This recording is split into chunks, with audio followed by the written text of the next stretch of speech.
Tá pelo mundo, essa modernagem, esse balanço roto pra fazer você suar. Tá pelo mundo, essa modernagem, esse balanço roto, roto.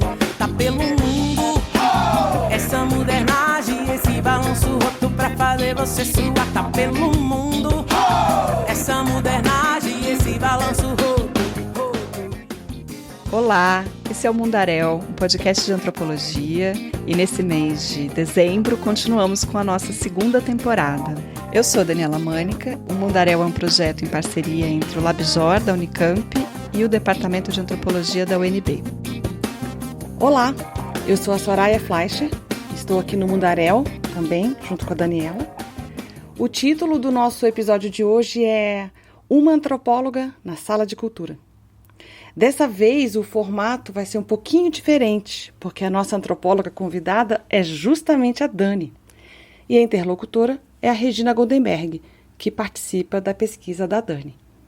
Então a gente vai falar hoje de antropologia da ciência, a gente vai falar como é fazer pesquisa dentro de um laboratório, a gente vai ver como é que a Daniela etnografa o cotidiano de uma outra cientista. A Regina é professora titular do Instituto de Biofísica Carlos Chagas Filho, da UFRJ. E ela e a sua equipe pesquisam as células do sangue menstrual, chamadas por todas nós de Cezanne. Esse episódio foi gravado no Rio de Janeiro, em março de 2020, antes do início da pandemia. Como é entrar dentro de um laboratório? Então vamos imaginar luvas, jalecos, um cheiro de biotério, bancadas branquinhas, placas de Petri. Mas imaginem também muita coisa que nós já conhecemos no nosso campo. Artigos, congressos, financiamentos para pesquisa, editais, concorrência. Será que a ciência que a Regina faz é tão diferente da que eu e você fazemos, Soraya? Essa é uma boa pergunta, Dani. E vamos falar também muito de cultura. Esse conceito tão importante para a antropologia e, ao que parece, também para a Regina e a equipe dela. A Dani teve a chance de conhecer, olha só, uma sala de cultura.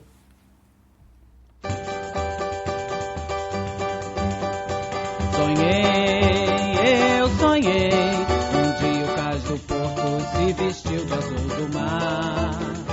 No céu, astro-rei, salpicava de amarelo uns 4 Eu vou começar perguntando, então, um pouquinho da trajetória de vocês, né? O que vocês estudaram e como é que vocês vieram parar onde vocês estão agora, em termos de formação. O meu início vai lá, pensando no ensino médio, eu fiz técnico em turismo, porque naquela época tinha ensino técnico, né? E a minha ideia era, então, conhecer todo mundo e viajar e pesquisar. Eu tinha uma curiosidade interna muito grande.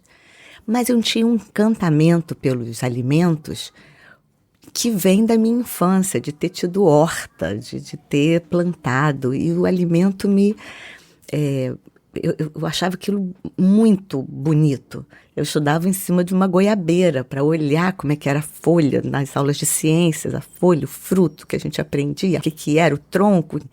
E aí veio o estudo de nutrição na graduação. E eu me apaixonei e, enfim, fiquei muito bem na universidade. Também passei logo para uma universidade pública, na UF, e aí concluí o meu curso. Mas a questão da pesquisa ficava ainda muito, né? Porque era um curso ainda novo, na época não era reconhecido. Então, eu queria poder fazer pesquisa. Aonde que estava essa pesquisa? E eu falei, bom, eu acho que tem que ser indo para ser professora.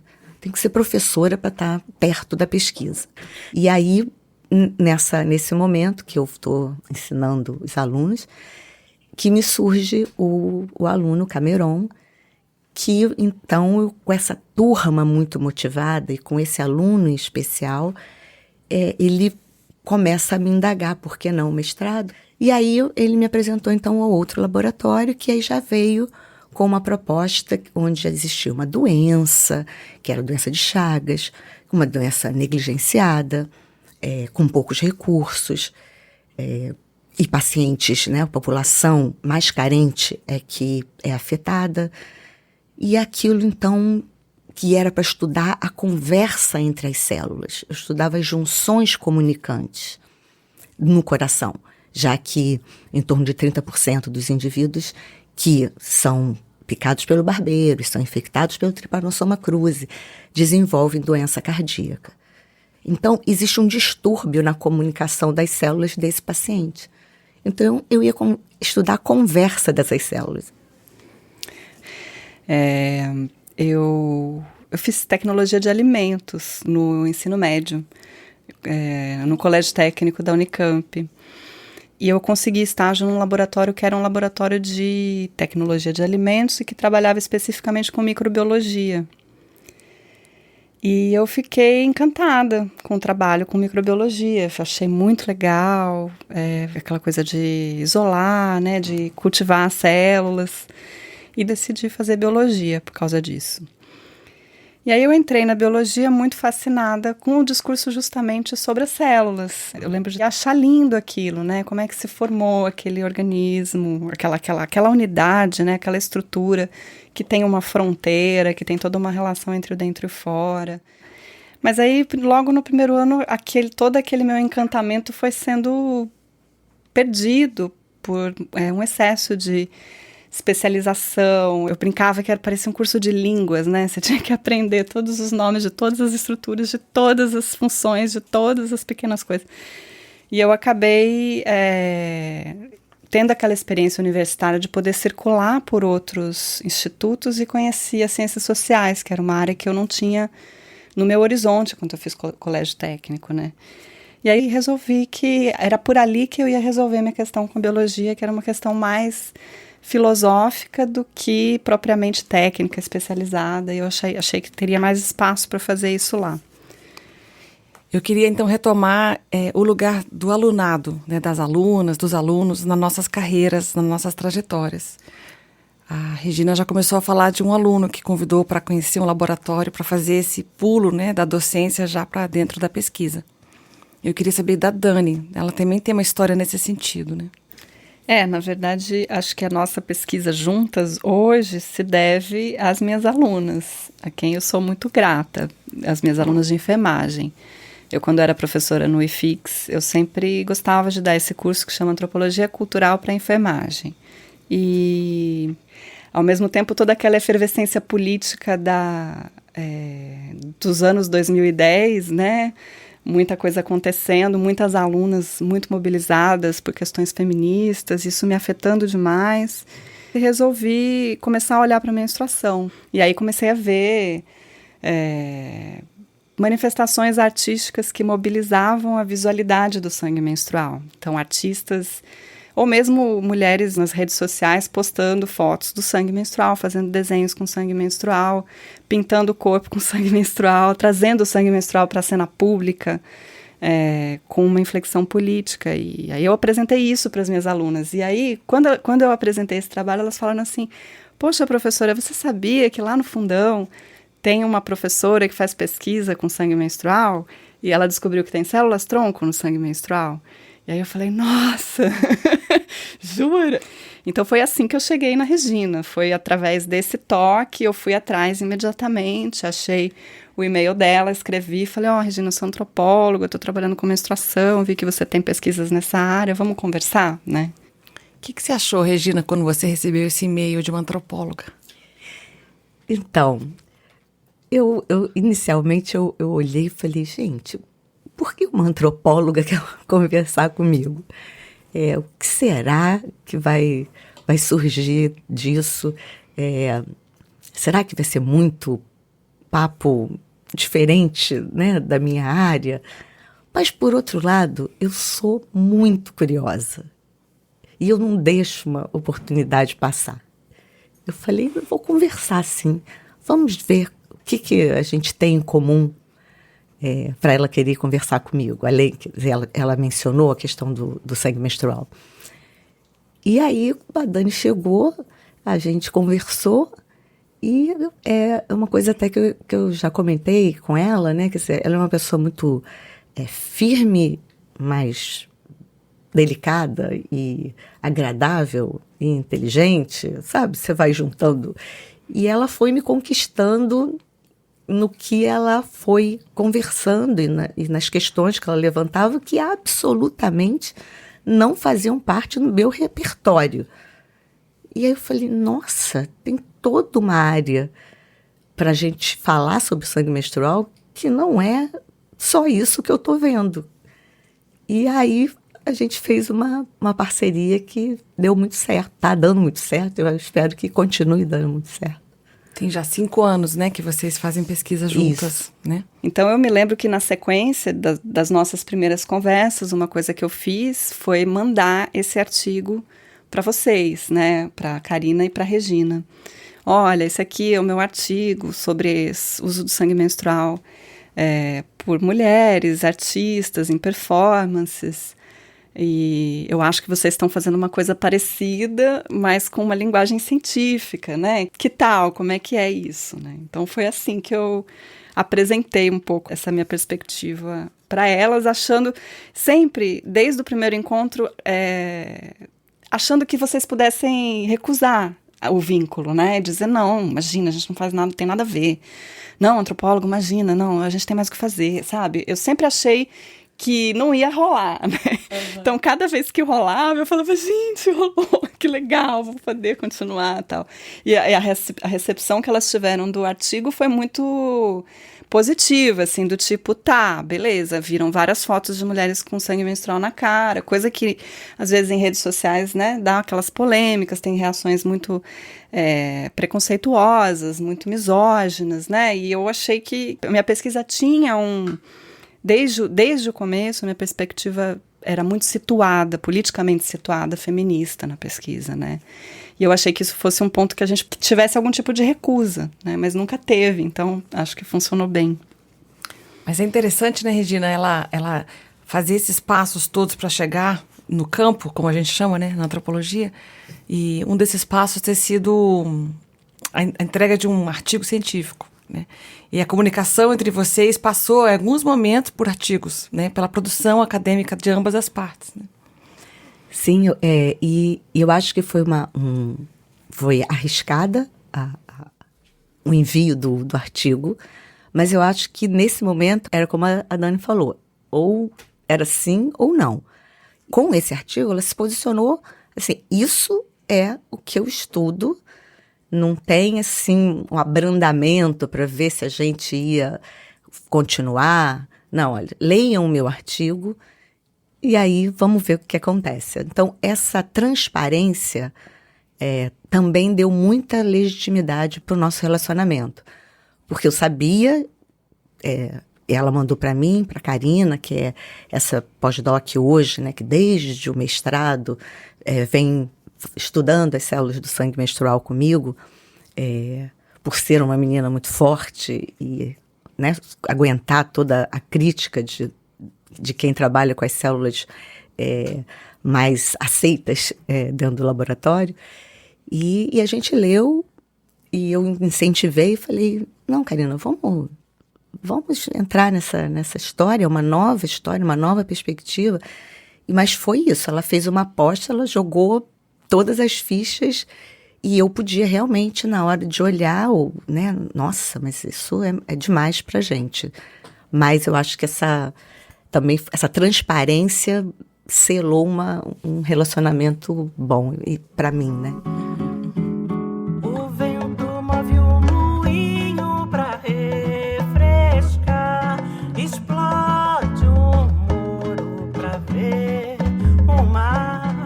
No cais passado e futuro vai dar o maior fuzuê, como eu e você.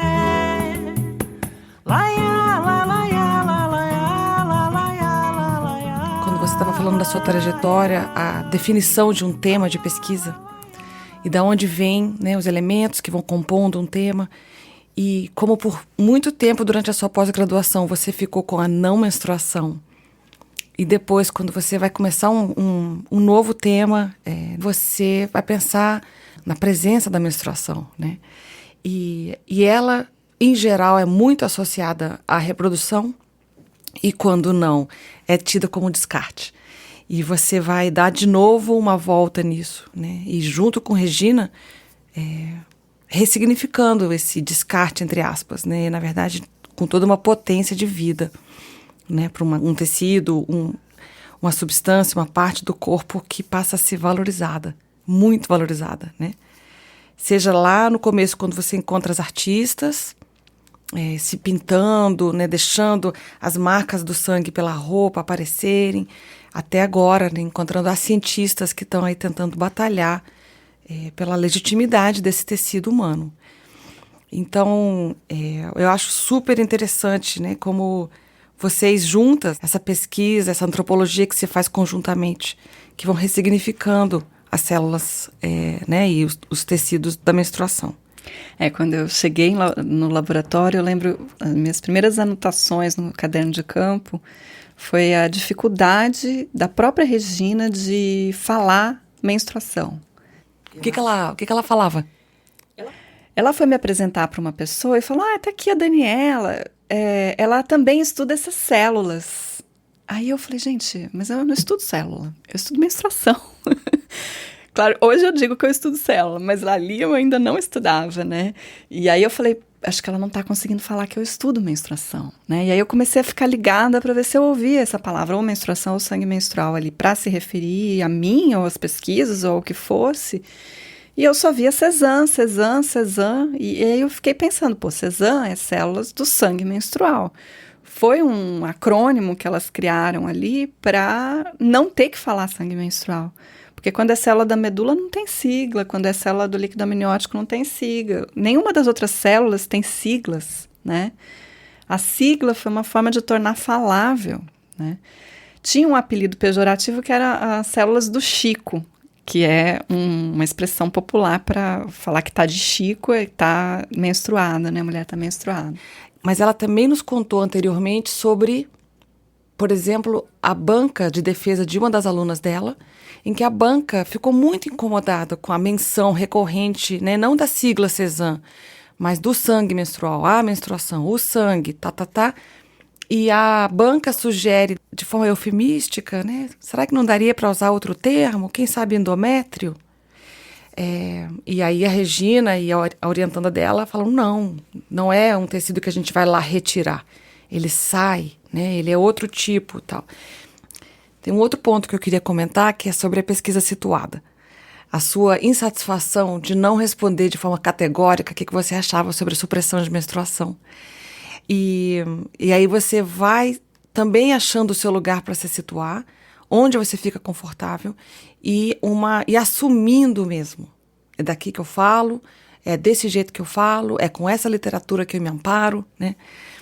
E para mim é muito legal, assim, como num lugar onde neutralidade, né, e a limpeza e como é que vocês falam, a descontaminação, né, do laboratório com seja teoria, seja ideologia, então essa expectativa de ausência de viés, é a sua situacionalidade, né, como antropóloga que conquista a Regina.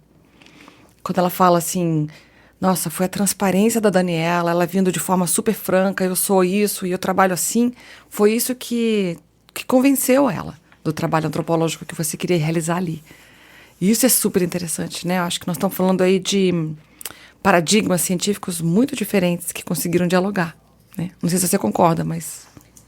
Eu concordo, eu acho que foi isso. De cara eu cheguei e eu tinha quase certeza que ela ia falar, não... Imagina, que viagem. Vai fazer feminismo aqui no meu laboratório. Não precisamos disso. Mas acho que é o fato de que elas precisavam disso, de certa forma, né? De um movimento coletivo que ajudasse a dar força, um pouco mais de força para algo que é forte, que é o caso da Cezanne, né? É essa sensação de absurdo que vinha da Regina, da experiência dela, de perceber que essas coisas não ganham força, elas não ganham centralidade, elas não decolam por razões que não são científicas, que não são coisas que têm a ver com o concreto ali, com o objetivo, né? E tem sim a ver com a visão de que, mesmo as mulheres sendo mais da metade da população, elas são minoritárias, ou seja, elas são menos humanas, né? São o segundo sexo, como fala Simone de Beauvoir, né? E na conversa de vocês, para mim fica muito claro como você, nesse movimento de se reposicionar enquanto pesquisadora, elas também se reposicionaram enquanto pesquisadoras, né? Essa coisa de uma vai com a outra, junto, né? Então, para mim, foi muito bom ter chegado nesse momento da minha vida no qual eu pude assumir um lugar, resolver um lugar, né? Para minha pesquisa e para a forma como eu olho para o meu próprio corpo, para a minha própria menstruação. Eu tenho toda uma história de endometriose, de cólicas. Eu nunca escrevi nem falei sobre isso. Eu tinha 2 úteros, eu fiz uma plástica. Então, tem uma história muito grande com a ginecologia que me levou para esse tema de pesquisa. Mas que eu também, num esforço científico de separar, né, nunca trouxe muito para as minhas pesquisas anteriores. E aí chegou num certo momento que eu falei, não, eu vou acabar, não quero mais falar sobre nem hormônio nem menstruação, mas eu não vou acabar assim. Eu vou ter que dar uma volta nessa história. E aí eu me aproveitei do que estava acontecendo com a menstruação de uma forma mais geral.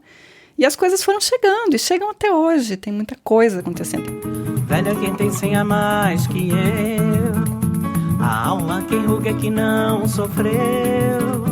Dá teu sorriso de presente, quem não vier sambar perdeu. Tem muita luta pela frente, chega de recuar, já deu. Velha quem tem 100 a mais que eu, a alma quem ruga que não sofreu. Talvez, assim, para as pessoas que estão ouvindo a gente, que estão acompanhando o Mundaréu, não saibam como é fazer pesquisa num laboratório como esse, onde a Regina trabalha, né? De cardiologia celular e molecular. Então, a Dani podia nos contar um pouco, assim, nos levar pela mão para dentro de um laboratório, nos situar nesse espaço. Eu nunca tinha conhecido o Instituto de Biofísica, então eu cheguei meio perdida. Até hoje eu ainda me perco um pouco, porque são muitos corredores muito longos e fechados, com várias portas.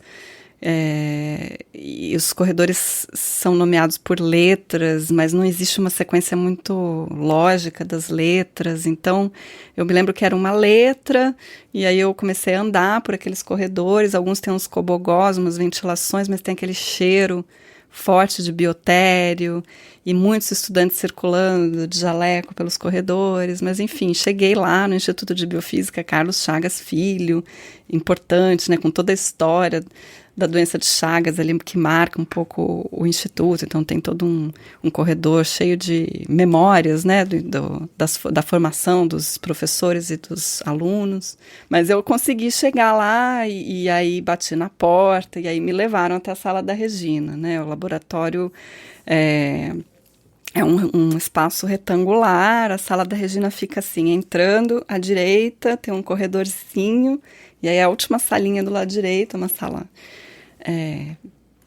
grande para o laboratório, mas pequena para um pesquisador, né? Aí você está falando de uma sala que é um gabinete da professora Regina. É o gabinete dela. Tá. É a sala que ela tem ali sozinha. E ela estava lá sentadinha na cadeira dela, que é uma cadeira especial para coluna, né? Eu lembro de ter estranhado a cadeira e falado, nossa, eu nunca tinha visto uma cadeira como aquela, que ela fica ajoelhada ali e fica lá o dia inteiro, ajoelhada, trabalhando loucamente. E então eu comecei a pesquisa conversando com a Regina, e aí aos poucos ela foi me apresentando para as outras pesquisadoras que trabalhavam com a Cezanne.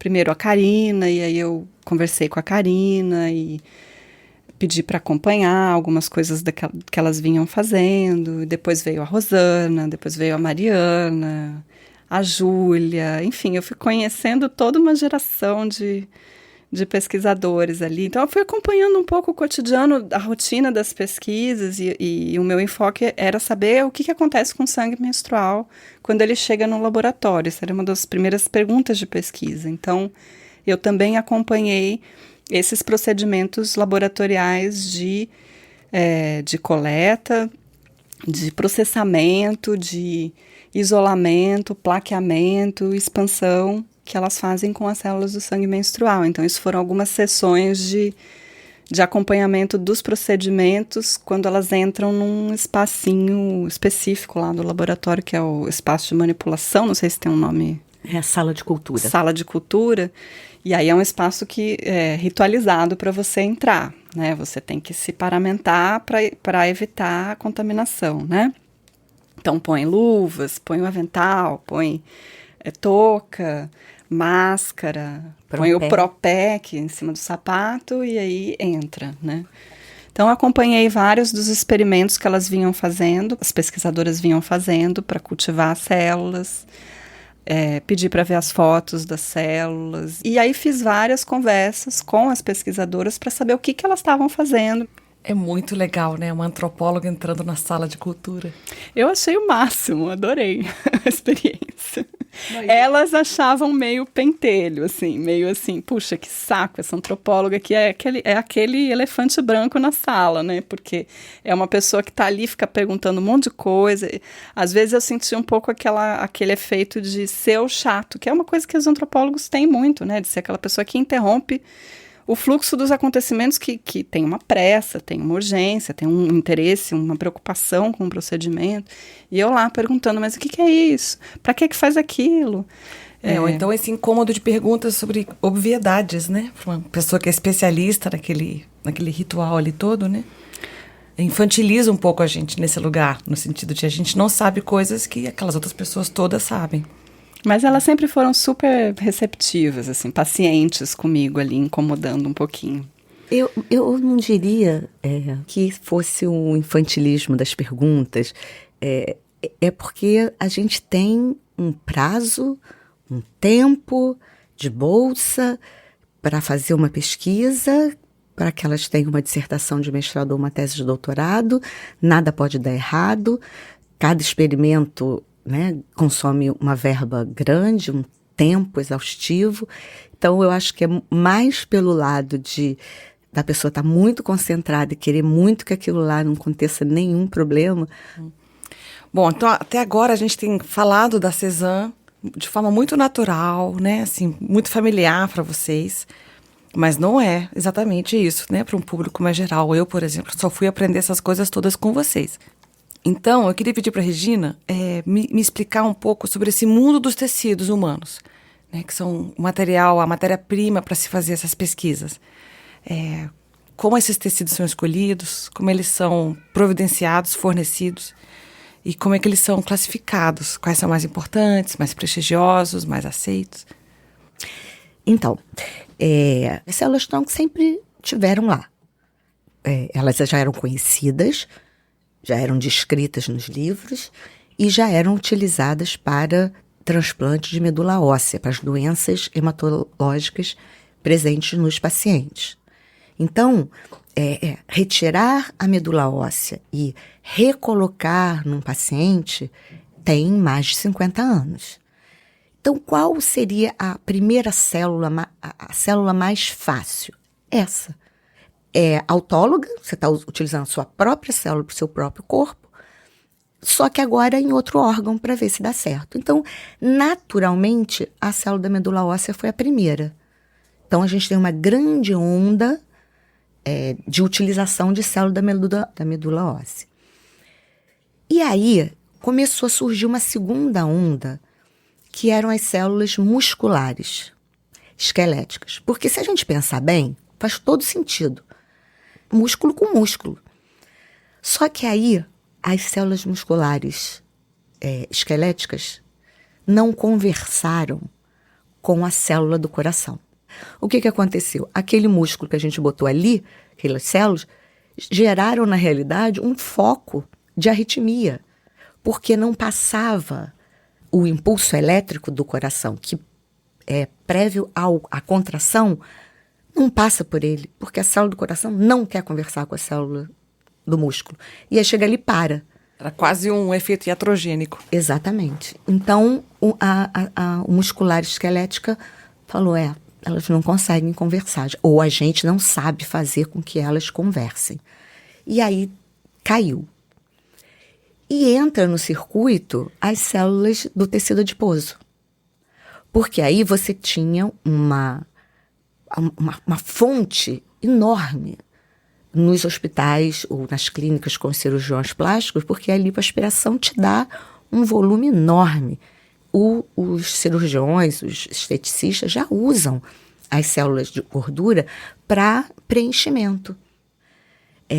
Vou dizer para você, é uma opinião da Regina, não é uma opinião da comunidade científica, me causa um sério, né, problema de entendimento fisiológico colocar células gordurosas no sangue para chegar no coração. Então você está me falando de células que tiveram, né, receberam super entusiasmo, ondas, né, como você chamou, depois não se provaram tão eficientes, e assim essas ondas vão aparecendo, né? Exatamente. Nós, então, tivemos a onda das células fetais. Então, tinha placenta, líquido amniótico e cordão umbilical. E como é que a gente chega na Cezanne? A gente fica nesse pensamento de qual célula mais utilizar. Surge um artigo, um comentário sobre célula do sangue menstrual. Um comentário de um grupo dos Estados Unidos. E aí aquilo me chamou uma atenção, falei, nossa, é o descartado. É aí que a gente vai para fazer algumas pesquisas. É nessa célula agora que eu vou investir, porque ela pode ser colocada de forma autóloga nas mulheres. E aí você vê que coisa engraçada, né? Toda vez que eu ia apresentar, eu falava assim, mas você só vai atender as mulheres, né? Eu falei, mas aí, mesmo que seja, então, uma célula que vai atender as mulheres, tá bom, os homens não serão contemplados. Qual é por que ela vocês estão fazendo essa pergunta para mim? Ela já está atendendo uma fração enorme da população, mas era assim. Mas lembra que essa célula você só pode usar para mulher, tá bom. Continuava sempre a mesma questão de que era uma célula que não podia contemplar os homens. E eu achava, assim, incrível como isso acontecia recorrente. Porque você vai estudar uma doença rara, você vai atender um grupo pequeno de pacientes, mas isso não desmerece o estudo e o avanço nessa área. E atender as mulheres, né, mais de 50% da população, parece que não era uma coisa bem vista. E aí a gente vai enfrentando todos os percalços durante esse período, que é aquilo que eu comentei com você. A urina veio, teve um leve... as pessoas não gostavam muito, mas alguns pesquisadores, homens, começaram a estudar. E aí a crítica diminuiu. E aí entra as células das fezes, que estão agora bombando. É a onda do momento. É a onda do momento. Então você imagina, isso vai ser ingerido, o que não tem nenhum problema. Só estou pensando assim, como que a coisa é mais fácil você colocar cápsulas de fezes de um indivíduo jovem com uma microbiota boa para resolver um problema de colo irritável, de doença de Crohn. Isso é mais fácil ingerir as fezes de uma pessoa mais jovem do que a gente colocar o sangue menstrual num cenário que ele deveria estar. Ótimo. Essa história é muito boa. Uma ótima história e uma comparação muito eficiente, né? Assim, que a gente começa a perceber que tem várias outras coisas envolvidas nas decisões sobre quais tecidos, para quem, né? E de quem. Eu queria pensar, então, um pouco sobre de onde vem o material, né? O tecido que vocês usam no laboratório. Então, as células do sangue menstrual vêm das meninas do laboratório do lado. Então, é aquela coisa de quem está na vez para poder levar rapidamente para o laboratório e ser processada. A gente é de todo mundo, Dani? Todo o sangue que corre pelo laboratório? Eu sempre achei isso muito legal e muitas vezes as pessoas me perguntam também, né? De onde vêm as células do sangue menstrual, quem doa, né? E eu perguntei muito isso para as pesquisadoras ali, para a Karina, para a Rosana, para a Mariana, para a Júlia, né? E todas elas sempre diziam, não, eu já usei células minhas várias vezes. Às vezes, quando eu estou precisando fazer experimento e eu não estou menstruada, eu peço para alguém que esteja, alguma doadora, peço para as meninas e tal. E sempre tem alguém que doa, né?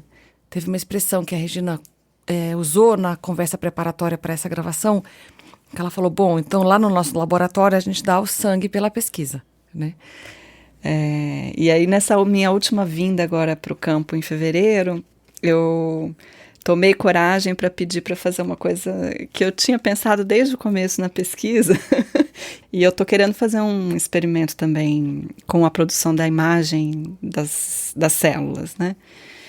Mas é um experimento que envolve as células serem minhas células, né? Um experimento meio autoral, digamos assim. Então eu pedi para a Regina se eu podia doar. Na última vez que eu vim para campo, eu estava menstruada. E aí falei, poxa, será que rola, né? A gente fazer um experimento assim. E foi super interessante já a experiência, porque é um outro engajamento na pesquisa, né? Um engajamento muito pessoal, muito visceral mesmo, né? De pegar lá uma coisa do seu próprio corpo. Mas eu nunca tinha feito, né? Isso de doar o meu sangue menstrual, ou de fazer o meu sangue menstrual entrar nesse circuito de produção e de existência nesse ambiente do laboratório, né? E para a própria produção da sua antropologia. Todas nós, né, quando estamos fazendo pesquisa, a gente se planeja o nosso cronograma para poder ir para o campo, quando é que a gente vai, quando é que compra passagem, se a gente vai para um lugar distante. E as variáveis que a gente considera para poder fazer esse planejamento de cronograma e de atividades, né? E no caso da Dani, então, agora ela vai começar a pensar, por exemplo, eu vou fazer campo, peraí, deixa eu ver meu ciclo menstrual, como é que tá.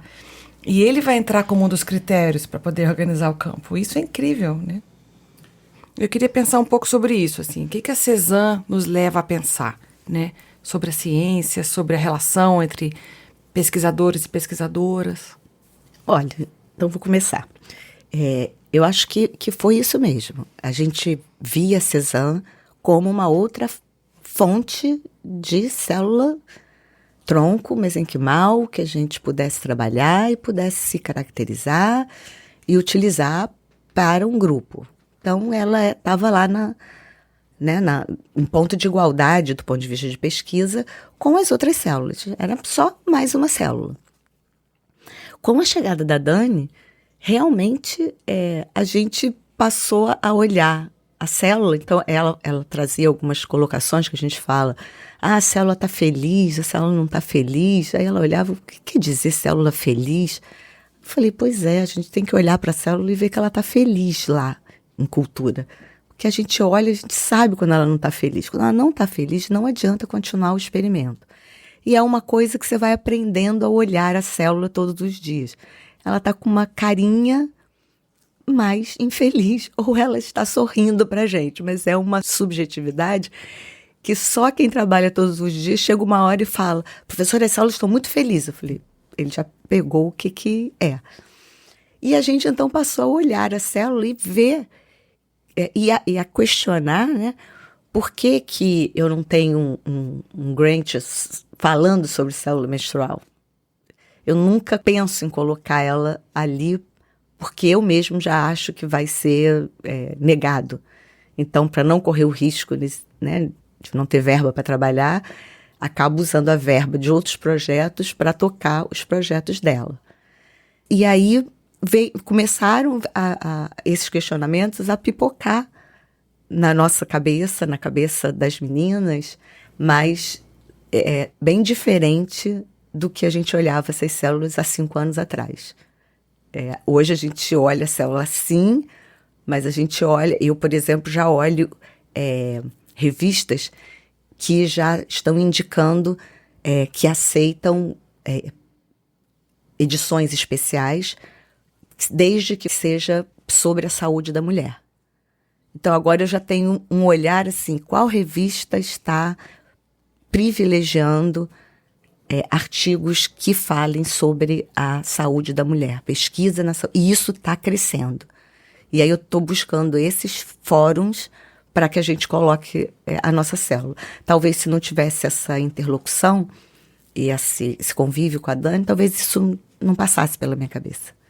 E eu acho que agregou muito valor ao que a gente faz. Que legal, né? Isso. Muito bom.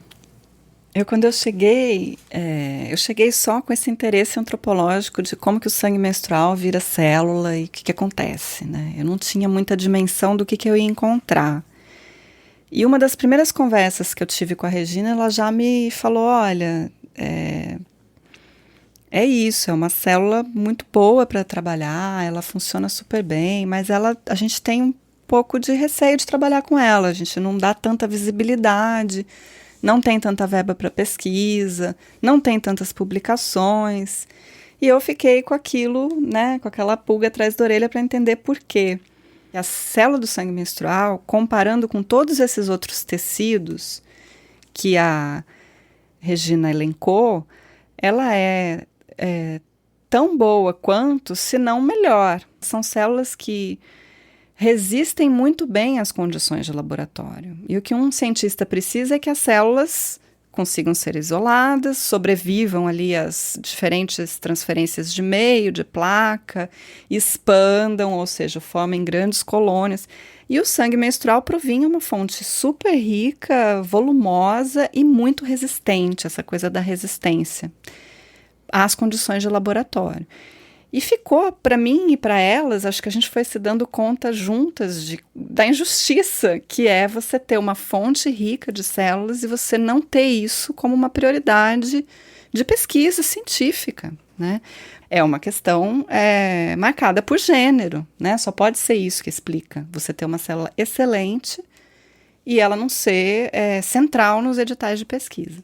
Eu tenho uma paixão muito grande pela Cezanne, né? E é uma paixão feminista, porque no fundo a Cezanne, ela expressa para mim muitas das questões que mulheres e outros grupos minoritários enfrentam nas suas dinâmicas vitais, né? Se a gente pensar a Cezanne no universo de pesquisas na área, são muitas das mesmas dificuldades que mulheres enfrentam no mercado de trabalho, que pessoas que não têm as condições de privilégio educacional que as pessoas mais ricas têm, enfrentam para tentar conseguir viver, né, conseguir resistir, conseguir sobreviver, né. A Cezanne tem servido muito para eu pensar sobre isso, de como que isso pode estar em, né, escalas microscópicas acontecendo também, né, e para pensar gênero e ciência, que eu acho que é uma questão de tipo, como assim, né, a gente engole cápsula de cocô e não pode fazer pesquisa com sangue menstrual, é uma revolta, né.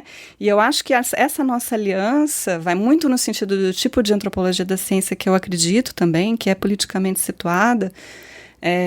Essa nossa aliança nos fortaleceu. Eu acho que dá para a gente avaliar um pouco por aí, né, Regina? Tá sim, a gente tem feito esse movimento. Eu tenho feito esse movimento propondo os projetos para as alunas. E agora eu estou dedicando um tempo especial para a publicação desses artigos. Então, isso vai escoar esse ano. Se a gente não aumentar o número de publicações, a gente não tem visibilidade.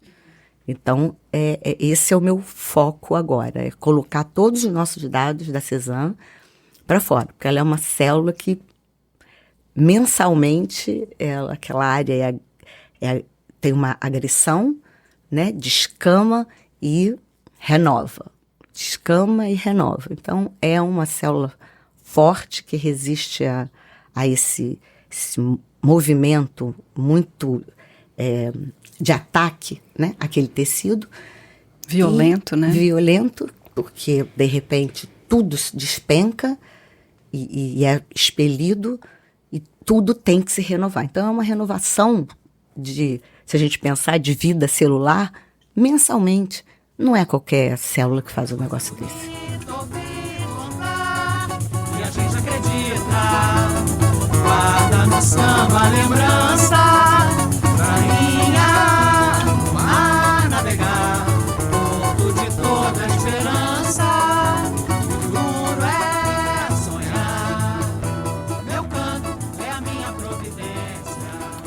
A frase final ficou linda, em chave de ouro, maravilhosa. Ficou maravilhoso. Nossa, ficou lindo. Não é qualquer tipo de célula. Lindo, lindo.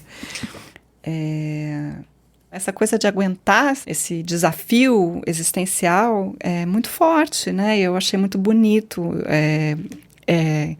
o fato das Cézanne serem assim, né? Você acha que é uma metáfora para os dias de hoje? Total. Eu acho que, na verdade, para mim, pelo menos, desde quando eu comecei a pesquisa aqui, tudo foi, né, ficando pior e pior e pior, e o mundo está ficando muito mais difícil, né?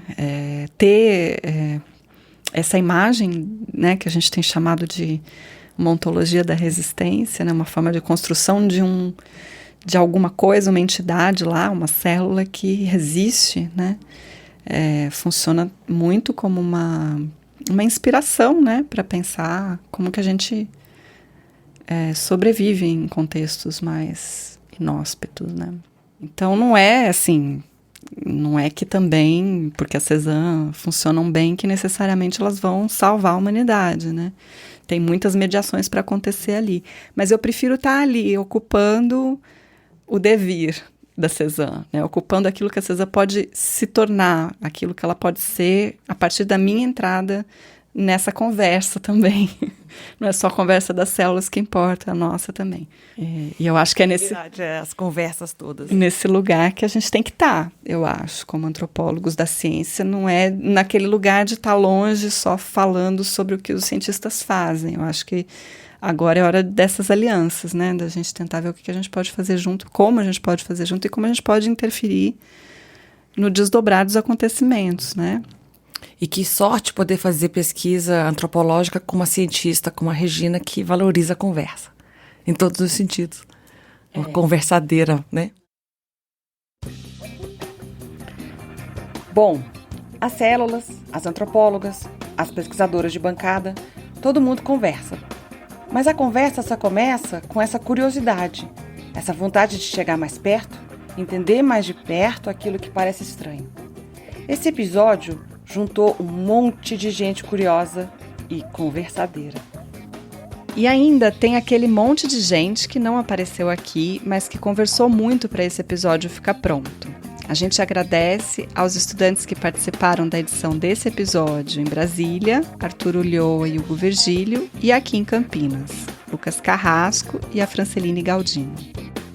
E a gente agradece sempre também aos nossos financiadores queridos, porque tudo que a Daniela Mânica e a Regina Gundenberg, essas duas cientistas, tudo que elas fizeram foi em universidade pública e com recursos públicos.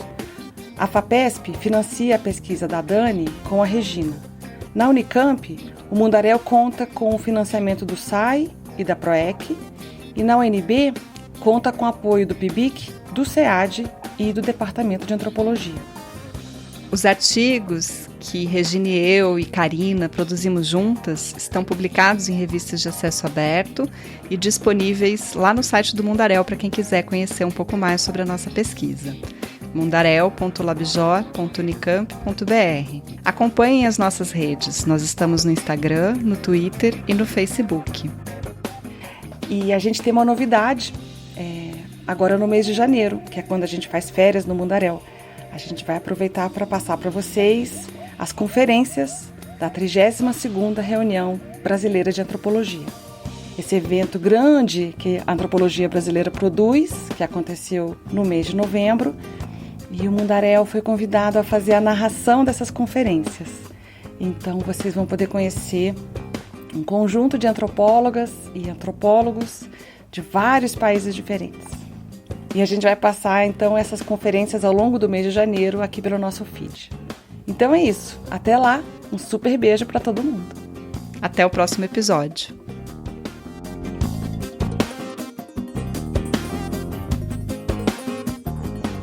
Tá pelo mundo, essa modernagem, esse balanço roto pra fazer você suar. Tá pelo mundo, essa modernagem, esse balanço roto, tá pelo mundo.